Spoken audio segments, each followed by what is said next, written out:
The stoned ape hypothesis suggests that the reason we now have perfect functional brains is because our ancestors consumed psilocybe cubensis, better known today as magic mushrooms. The origins of what makes us humans and what impacted our behavior to such a radical degree that allowed us to invent language and to form communities have fascinated humans for hundreds of years.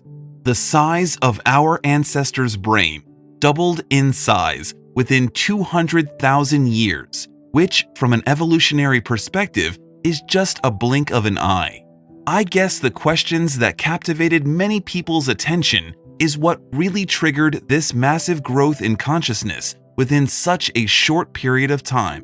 But before we dive deeper into this discussion, consider subscribing to this channel as we cover all sorts of interesting topics from spirituality to psychedelics and self-help. This channel is a great resource you can use to entertain your mind. Terence Mckenna, one of the most known mystics and psychonaut, broke the traditional paradigm when he came with the stoned ape hypothesis, a hypothesis that looks at the question mentioned above from outside the box. The psychonaut suggested that the reason our ancestors' brains doubled in size within such a short time frame was mainly because magic mushrooms were added to the ape's diet. It sounds outlandish at first. How could eating mushrooms possibly have such radical implications and make such a huge difference? But Terence Mckenna decided to support his theory by introducing Roland Fisher, a scientist who conducted lots of research on the effects of the psychedelic drugs on the brain. The hypothesis is based around the idea that the fungal intelligence is what contributed to our development, as magic mushrooms, same as other psychedelics, are known for their impact on our brain's function. Psilocybin substitutes as serotonin, activates neurogenesis, and it causes new neurons to form, giving birth to new pathways of knowledge.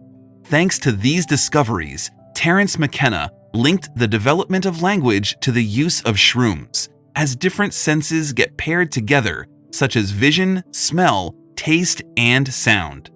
This could explain how apes were able to begin to create association with the things they saw and the noises that they made with their mouths. Thus, language was born.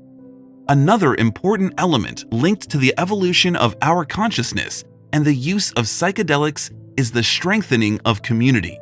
As psilocybin became more popular among our ancestors, feelings of interconnectedness and empathy started to develop on a much rapid pace. One of the secrets of humanity's success is working together in teams and following good leaders. And because shrooms opened floodgates to senses, it makes perfect sense to say that as a leader of a clan, you want to consume it more often. Terence Mckenna's hypothesis suggests that as a result of mushroom consumption, the apes became more kind towards their communities and more courageous against their enemies, qualities that made better leaders. The fact that psilocybin eliminates fear to a certain degree made leaders at the time consume more of it, thus the bigger brains. Other factors, such as an increase in the sex drive and better hunting abilities, were also pointed out by Terence. However, little to no scientific evidence at all was presented to back up these points. This hypothesis is very controversial, and many people consider it rubbish, but Terence Mckenna has a valid point, especially if you are into psychedelics. The main arguments against this hypothesis are that mushrooms don't grow in Africa and that Fisher's research was misunderstood by the psychonaut. However, more recent promising studies are being used by Terence Mckenna's supporters to promote this hypothesis. For example, a Japanese study on fungal intelligence discovered that slime mold can think on its own. The researchers tried to replicate the map of the Tokyo's subway system by placing oats and slime mold together.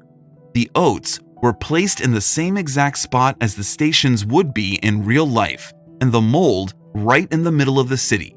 At first, the slime spread randomly to reach the oats, but after about 28 hours, it started to reorganize itself in the most efficient way possible, more efficient than the actual system is designed today.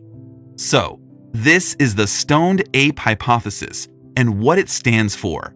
There are definitely many factors that contributed to the huge expansion of our brains, the fungal intelligence potentially being one of them. Let me know in the comments below, what do you personally think, and if you are pro or against this hypothesis? Please click that like button for me if you like this video, and subscribe to this channel for more videos just like this in the future. Until next time, stay well.